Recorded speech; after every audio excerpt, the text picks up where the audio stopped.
अब जो टॉपिक हम स्टार्ट करने जा रहे हैं वो है इलास्टिसिटी। इलास्टिसिटी पढ़ते हुए जो सबसे कॉमन एग्जांपल दी जाती है वो है स्प्रिंग की। कि अगर हम स्प्रिंग को स्ट्रेच करें तो उसकी लेंथ बढ़ जाती है, यानी कि अप्लाइड फोर्स जो है वो चेंज कर देती है शेप, लेंथ और वॉल्यूम ऑफ द सब्सटेंस। इसको हम डीफॉर्मिंग फोर्स भी कहते हैं। In most of the cases the body return to the original size and shape as soon as the deforming force is removed. तो बेसिकली इलास्टिसिटी को define कैसे किया जाता है कि the property of body to restore to its original size and shape as the deforming forces ceases to act is called elasticity. ठीक है, अच्छा, तो इलास्टिसिटी पढ़ते हुए जो दो टर्म्स बहुत ज्यादा यूज होती हैं वो है स्ट्रेस एंड स्ट्रेन, और अब हम इन्हीं को स्टडी करने लगे हैं। So let's start from stress.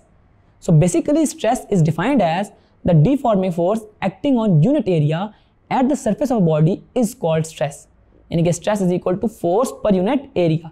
ऐसा यूनिट ऑफ स्ट्रेस इज वही प्रेशर वाले न्यूटन पर मीटर स्क्वायर। अच्छा, इसके अलावा जब हम किसी बॉडी पर फोर्स लगाएं तो it may change its length, shape और वॉल्यूम, और उसके चेंज का comparison from its initial shape हमारे पास स्ट्रेन कहलाता है। अगर स्ट्रेस लगाने से हमारे पास ऑब्जेक्ट की लेंथ चेंज हो रही हो तो उस टाइप के स्ट्रेन को हम टेंसाइल स्ट्रेन कहते हैं। Tensile strain is equal to change in length over original length. Strain जो है वो रेशो है सेम क्वांटिटीज की, तो उसके कोई यूनिट्स नहीं होते। बाकी फिलहाल इलास्टिसिटी के टॉपिक को हम अपने नेक्स्ट ग्रेड्स में डिटेल में पढ़ेंगे। अभी तक के लिए इतना ही। See you in the next video with a new topic.